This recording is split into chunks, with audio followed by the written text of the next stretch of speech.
Please give a warm welcome to Mr. Lloyd Kaufman.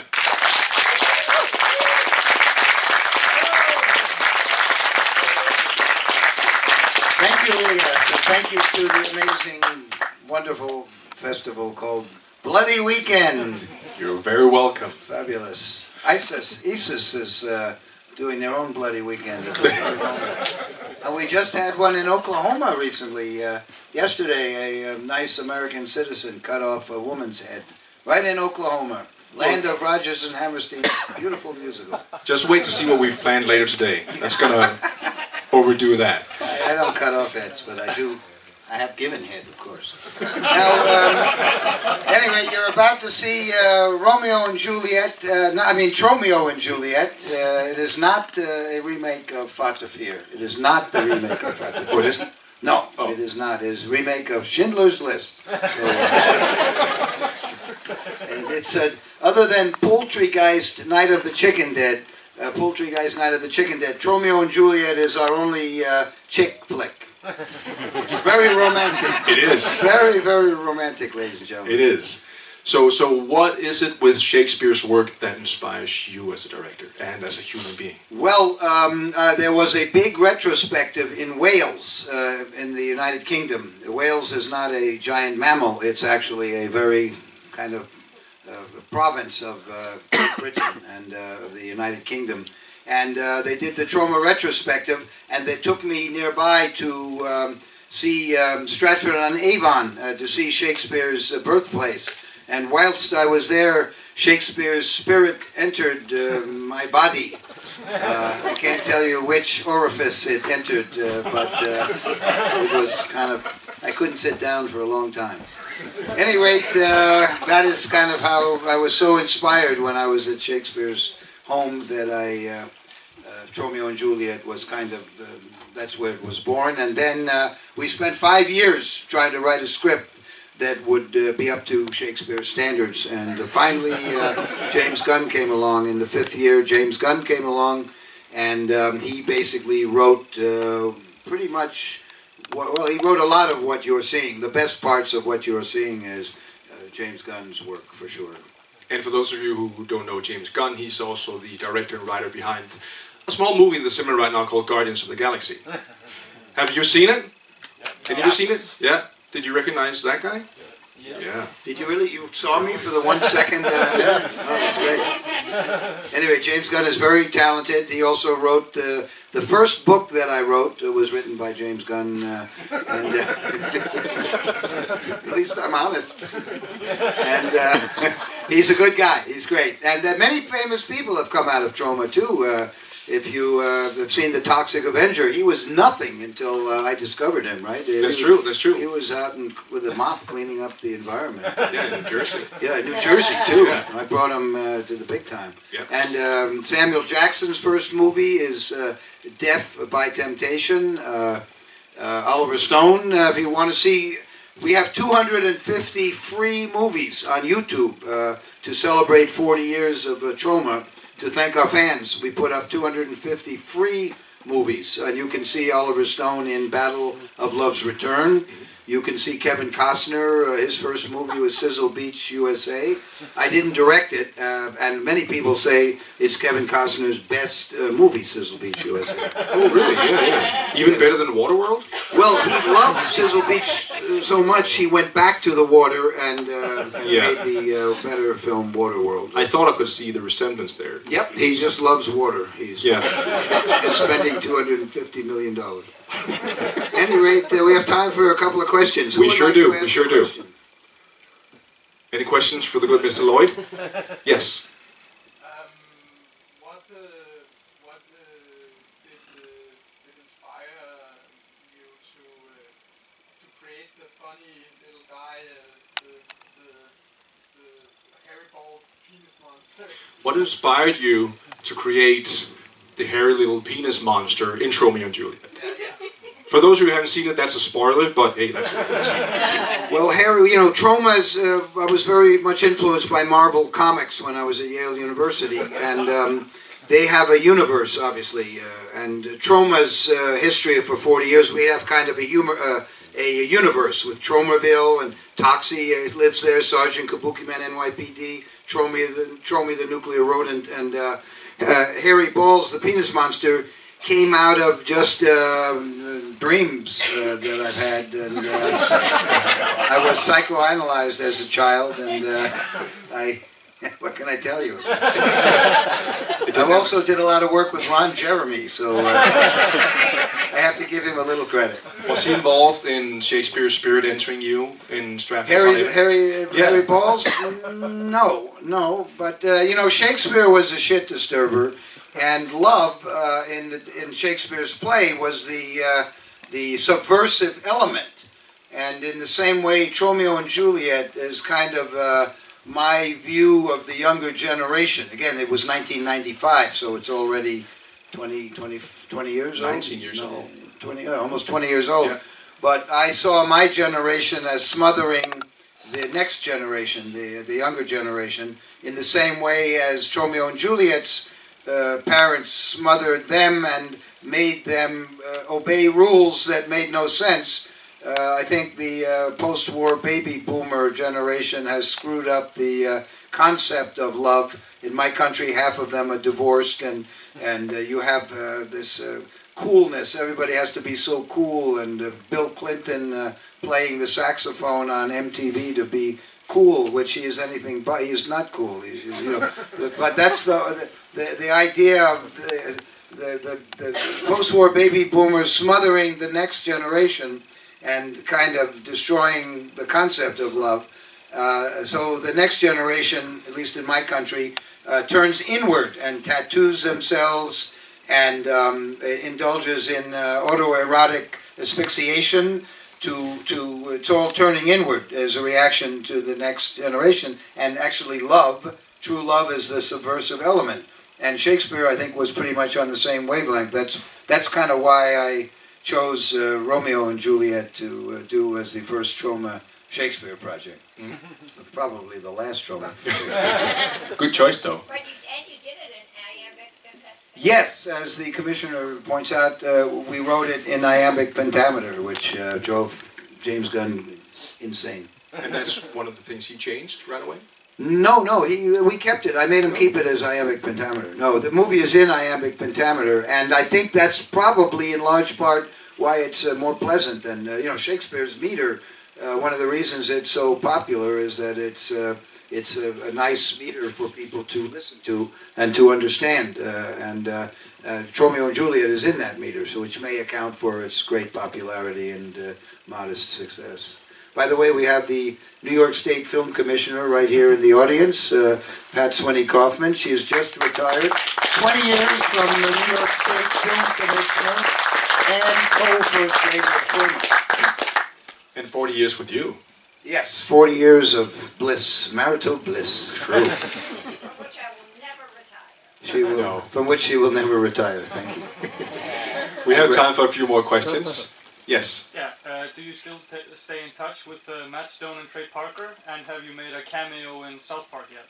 Could all of you hear it? Yeah. They said I was in South Park, but I never saw it. So they were nice enough to appear in some other Troma movies. Trey Parker gets his head squashed in Tales from the Crapper, and Trey Parker and Matt Stone also play a hermaphrodite couple in Terra Firma. And it was very nice of them because they were on the cover of Newsweek magazine, and their next career move was to play an unpaid, non-union part in Terra Firma as the hermaphrodite couple. So they're good guys. They're very good guys. So they kind of dropped me, I think if I really tried to get in touch with them, I probably could, but I don't hear from them very often. But the other people, Lemmy and all those guys, they all keep in touch. They're all very nice people. And I guess as the hermaphrodite couple was almost the same way they went to the Oscars when they were nominated. That's for... right. I'm sure Troma was a big influence on Trey Parker and Matt Stone. They had Toxic Avenger parties when they were at university, and I'm certain when they dressed up for the Oscars and wore the beautiful gowns, the women's gowns, that they were thinking about terra firma that probably gave him the idea. Yeah. And apparently they were high on acid as well. Yes. Not even joking. There's an interview. I did an interview with Trey that's on the internet. You can see it on the Make Your Own Damn Movie channel, which also is all free. We put up a new lesson, video every week on how Troma makes its movies, or we put up an interview with somebody like Trey Parker, and he did talk about they took acid at the Oscars. I guess it's the best place to do it if you're going to do it. That's something I'll never do because I ain't getting no Oscar. But I did take acid at Disneyland. I did it at Disneyland many years ago. Okay, guys, forget what I said before. Disneyland is the place to take acid. No, I think the Oscars. There's no way I'm going to get there. I would rather do it in Disneyland. Tivoli is also good. Tivoli is also a good place to do Tivoli? acid. Yeah, really? Unfortunately, they were closed while you were here. Oh, but yeah, what can you do? otherwise we would have done it. Yes. I was once in New York and I was thinking about going to Troma and like seeing the building and maybe going inside or something, but is that even possible and what does it look like? We get many tourists at Troma. We have a really crappy little building in a disgusting neighborhood, but we do get a lot of young people come to see it. And the best is we get teenagers with their parents, and the parents, the teenagers don't want to see the Empire State Building, but they want to come to the Troma building, and the parents are like, what am I doing here? What is this place? It's horrible. It's disgusting. It's kind of like Christiana, is it? What are you saying? Christiana. Yeah. It's like Christiana, but Tromaville is more, it's dirtier. And less organized. And more breasts. Probably more drugs too. Probably. Yeah. They're not supposed to have. We're not supposed to have any drugs, but I'm sure they do. More questions? Yeah, is that a hand? Yeah. Yes. What is your favorite 80s horror movie aside from Troma? What's your favorite 80s horror movies besides Troma films? I'm not an expert on horror films, but I guess the one that's a good question. I suppose the one that probably made the big. Again, I'm older, so 80s wasn't such a big influence on me. But I suppose the one that made the biggest impression was Evil Dead 1. Was that 80s? Yeah. Yeah. I think, and I think that probably was the one that knocked me out the most. In the 70s, De Palma's Carrie. Is that a horror film or is that social realism? An interesting mix. But the Toxic Avenger is very much influenced by Carrie. And when you see Return to Nukem High Volume 2, you're going to see a major fromage to Mr. De Palma's masterpiece. And speaking of the Toxic Avenger, I didn't get a chance to answer the question yesterday when we screened the movie, but I'm really curious about what happened at the point where someone came to you and said, hey, I think the Toxic Avenger would make a great kids cartoon series. Yeah, it's, Troma is a very historic company, and for many reasons, but one of them is that the Toxic Avenger is the only movie where a young boy's head is squashed by the wheel of an automobile that was then made into a delightful children's environmentally correct Saturday morning cartoon show. Honestly, I have absolutely no idea how that happened, other than I think that the people who were making the cartoons and the toys wanted an environmental character, and clearly they hadn't seen the movie. So I have no idea what happened. They thought, he's green, that's kind of environmental. Yeah, so let's use and him. I think the same thing happened with Arnold Schwarzenegger, because there's some Hollywood guys that are trying to remake a $1 billion remake of Toxic Avenger, and they signed Arnold Schwarzenegger. And it was he signed a contract not to play Toxie, but I think to play the gay guy.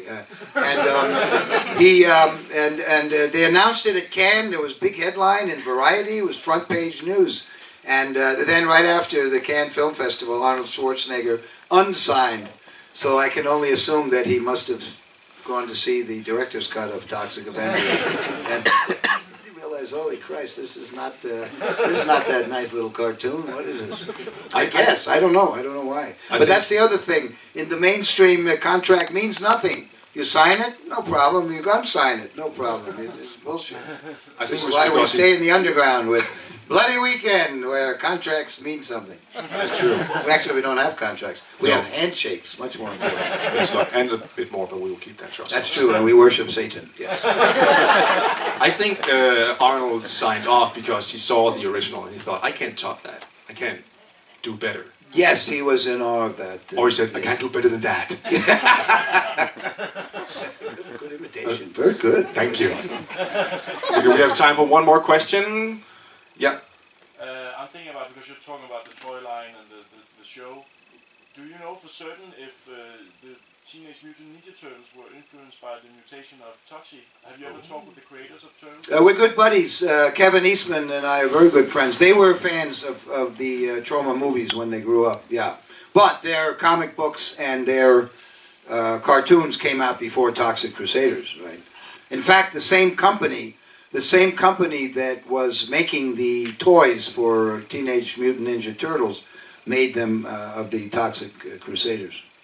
So, and Kevin Eastman's still a good buddy. He's a great guy. He's really cool. And he's in some of them. He's in Tales from the Crapper with his wife, with his then wife Julie Strain. Really good, good. Both of them good people. They love cinema. And they love the whole ambiance. They would love to come here and meet you and see this great festival. Well, we will invite them next year. Yeah. So, Lloyd, we're about to start the movie. Do we have a few words you want to give the audience to give them the perfect experience with the movie? We would like to. There are many people ask about why Troma never gets any awards, and because we've been around for so long. But that's not our job. Our job is to give awards.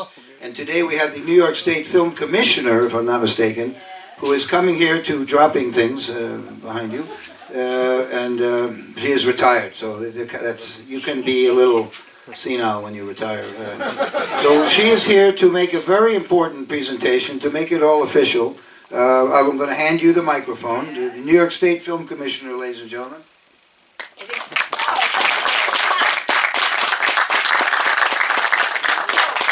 it is with enormous pride and pleasure that I have been allowed to be here and been given the opportunity to present the official Troma diploma to Elias Elliott. Ta-da! Wow.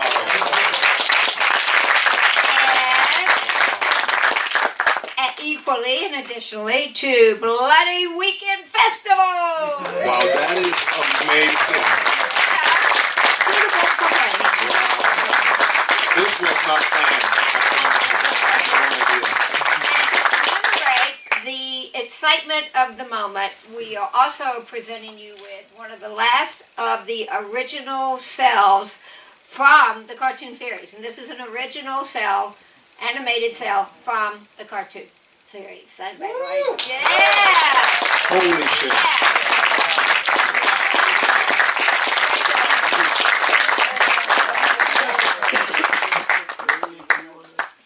Again, this was not planned, I promise you. I'm a bit speechless.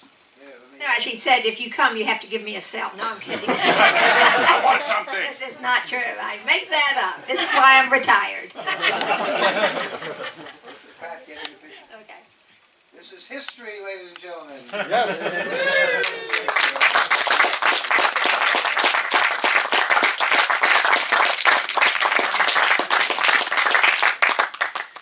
Beautiful. Thank you so much. Thank you to Bloody Weekend, and thank you to the fans for supporting. Troma and all that comes with it for 40 years. Thank you very much. And Lloyd, thank you so much Of course. for being here and bringing Pat and wanting to be part of the festival. Thank you. If you would like to have some more stimulating, sophisticated discussion of Nietzsche or Schopenhauer or Caspar Christensen, we will. Is that his name? Yes. We'll be here for a while. And Fartifia. Oh yeah, of course. I'm an expert on farts for sure. Although I'm always very frightened, I do fear a lot. Enjoy Tromeo and Juliet, and remember, it's only a movie. It's just illusion. Illusion. Jeg har så meget nerd gående på lige nu, tror jeg. Rigtig god fornøjelse med Tromeo og Juliet.